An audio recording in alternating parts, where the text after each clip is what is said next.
Student, mathematics वाला decision बोल रहा है। बच्चों, आज आपके लिए जो है एनडीए का unit second determinants part 2 new questions, जो आपके एनडीए के लिए न्यू क्वेश्चंस हैं। ये 2024 के बाद के जितने भी एनडीए के पेपर होंगे उसके अंदर आपके पास आएंगे। अभी सितंबर के अंदर आपका एग्जाम है, उसमें आपका 100% सिलेक्शन होगा। आप जितने भी मैं पेपर डाल रहा हूँ उन क्वेश्चंस को पहले थ्योरी को अपनी कॉपी में लिखें, कॉपी में लिखने के बाद फिर इस क्वेश्चन को सोल्व करें। पहले थ्योरी चल रही है, अब कल से नेक्स्ट वीडियो में आपको इसके क्वेश्चंस मिलेंगे और प्रैक्टिस के लिए क्वेश्चन दूंगा तो उनको करिए। फिर भी कोई प्रॉब्लम कमेंट्स बॉक्स में डालिए, अपने दोस्तों को भेजिए ताकि आपको कोई प्रॉब्लम नहीं हो। तो देखिए, पहला आपके सम इम्पोर्टेंट रिजल्ट्स। इससे पहले मैंने आपको प्रॉपर्टीज दिखाई, आज इसका रिजल्ट्स है, तो आप अपनी कॉपी में नोट करें इसके इम्पोर्टेंट रिजल्ट्स क्या है डिटरमिनेंट्स के। तो देखिए डिटरमिनेंट्स के क्या क्या रिजल्ट है, A B C B C A B. इसका डायरेक्ट रिजल्ट आप याद करें, सबसे बेस्ट रहेगा 3abc minus A cube minus B cube minus C cube. अब देखो आपके पास 2 3 4 है ना, 3 4 2, फिर 4 2 3 साइक्लिक ऑर्डर में a B C B C A b. अगर इस ऑर्डर का कोई क्वेश्चन है आप डायरेक्ट कर सकते हैं, बहुत इजी पड़ेगा, आपकी लाइफ को चेंज करेंगे ये, इसीलिए आप इसको नोट करिएगा। मोस्ट इंपोर्टेंट रिजल्ट नंबर 2 है 1 1 1 a B C a square B square C square 1 1 1 a B C A b और 1 1 1 b plus c plus a plus b square plus c square plus a square plus b square बराबर a minus B minus C minus a. कितना easy है, अरे करके तो देखिए आप अपनी कॉपी में लिखकर क्वेश्चंस को। मैंने कहा था आपका सॉल्यूशन करा के छोड़ूंगा, करिए, ये आपके लिए इंपॉर्टेंट है। कैसे, जैसे आपको दे दिया 1 1 1, यहाँ पर 2 3 और 2 5 है ना, 2 का स्क्वायर 4, 3 का स्क्वायर 5, 5 4 9। इस तरह से आपको बना के क्वेश्चन दे दिए, आप इसको सोल्व करेंगे। देखना मैं आपको कल इसको क्वेश्चन कराऊंगा तो आप देखेंगे वास्तव में इतना शॉर्टकट है तो आपकी लाइफ चेंज होगी।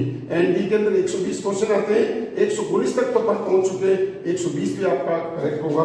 इस तरह से आप इसके क्वेश्चन को करिए और ये आंसर आएगा आपके पास। एक नंबर थर्ड है 1 1 1 a B C a cube B cube C cube है बराबर a B C a square B square C square b plus c plus a plus b. इसका रिजल्ट क्या आएगा, ए minus B minus C minus a plus b plus c. तो यहाँ A B C कोई भी number हो सकते हैं, बट इस सीरीज के अंदर होगा तो उसका रिजल्ट आपके पास ये होगा। नेक्स्ट नंबर 4 है 1 1 1 A square B square C square A cube B cube C cube. इसका रिजल्ट क्या आएगा, ए minus B minus C minus A B plus B C plus C A. ये इसका इंपोर्टेंट रिजल्ट है, आप इसका यूज करिए। नेक्स्ट आपके पास है 5वां, if A I B I C I is O factor. O factor का मतलब सहखंड किसका, जो एलिमेंट है इनके सहखंड ये हैं 4.3 के अंदर 4 के अंदर बता रखा सहखंड 4.3 के अंदर, इसके सहखंड ये है। तो सहखंड का अगर आप डिटरमिनेंट्स बनाओगे, इसका जो रिजल्ट निकालोगे इसके रिजल्ट के बराबर होगा।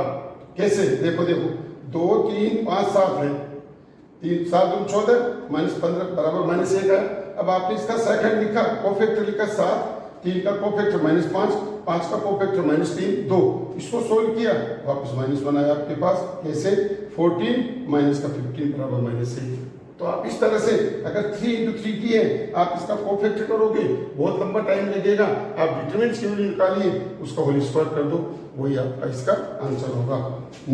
नंबर 6, इफ इक्वेशन, ये इक्वेशन दे रखा है, समीकरण दे रखा है। इन समीकरण में पहले आप इसको, जिसको अपन कहते हैं क्रेमर रूल, क्या बोलते हैं इसको, क्रेमर रूल्स है ना। तो अपने लिखा हुआ नहीं मिलेगा, इसको बोलते हैं वैसे क्रेमर रूल है ना। क्रेमर रूल में डेल कैसे निकालो, कोई प्रॉब्लम नहीं। डेल बराबर ये, डेल का मतलब होता है एक्स वाई वाला टर्म्स, अगर जेड हो तो जेड वाला टर्म्स हो जाएगा। डेल 1 का मतलब है एक्स वाला टर्म्स हटाओ, इसकी जगह ये कांस्टेंट टर्म आएगा आपके पास। वाई डेल 2 बराबर इसमें वाई का वाला टर्म होगा। अगर 3 इक्वेशन होते तो डेल 3 और होता, उसमें क्या करते अपन, एक्स का टर्म आता, वाई का आता, जेड का आ जाता, उसकी जगह ये कांस्टेंट आपके पास आ जाता। अब इसमें क्या है, इस डिटरमिनेंट, इस सारणी का मान अगर 0 नहीं है तो इसका मतलब यूनिक सॉल्यूशन, यूनिक का मतलब आपके पास है, उसका सॉल्यूशन आपके पास 100% होगा, है ना, 1 2 3 जिसको यूनिकम्युलेट कहते हैं, जिसके अलावा कोई दूसरा आंसर नहीं होगा। नेक्स्ट, अगर डेल बराबर 0 आ गया और इन दोनों में से कोई भी 0 नहीं है, अगर तीनों में से कोई भी एक 0 नहीं है, एक 0 नहीं है, तो उसका कोई सॉल्यूशन नहीं होगा, अर्थात उसका कोई आंसर नहीं आएगा, डज नॉट एग्जिस्ट। और अगर ये 0 है और तीनों भी 0 आ गए, डेल 1 डेल 2 डेल 3 है, दोनों 0 आ गए, ऐसे केस में उसके इनफाइनाइट सॉल्यूशन होंगे, अर्थात अनंतल होंगे।